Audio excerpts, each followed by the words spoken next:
I want to talk about you hosting the All-Star game because I was really proud of you. I was watching Meghan Markle and Prince Harry, and then I was flipping over. Oh yeah, they said the ratings were like similar, right? With the Oprah interview and the NBA. So I think Oprah won. I think Oprah won on that one. Oh, for real? Yeah, I don't know.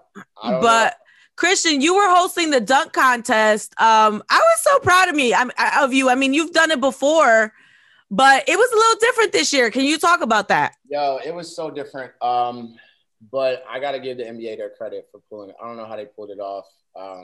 You know, usually there's hundreds and hundreds of staff members, a whole lot of production, 2 different locations, 3 days, and like a whole lot of prep. They had like half the time to even produce the whole show. Half the people were allowed to be there because of COVID. A lot of restrictions, everything crammed into one day.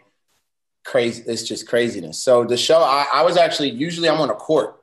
I wasn't on a court. I was actually on a stage, but the way they had it set up was pretty dope. But it was just like everything leading up to it was just like different. Like, you know, like think of NBA. Like, when you think of NBA All-Star Weekend, you think like all the celebrities are in town. Everybody's in town. There's events. There's so much to do. You don't even need to go to the game and you're good.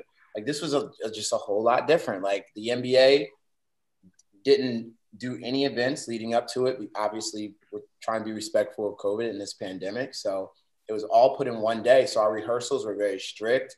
We had to stay in our room, very similar to the bubble.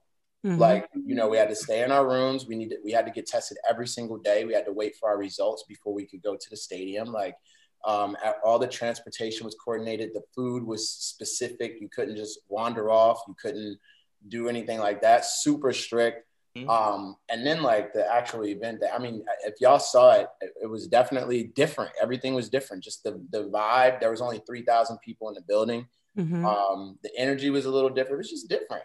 What I do like though, the charity aspect that they've added, super dope.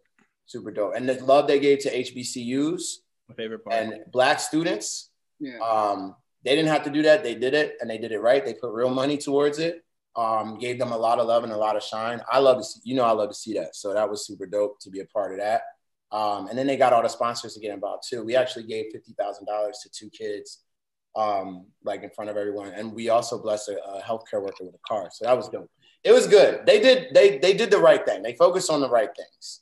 I wish that, obviously things were normal and the vibes were what they usually are, but you gotta take the wins during this time. We're going to take the wins that we get.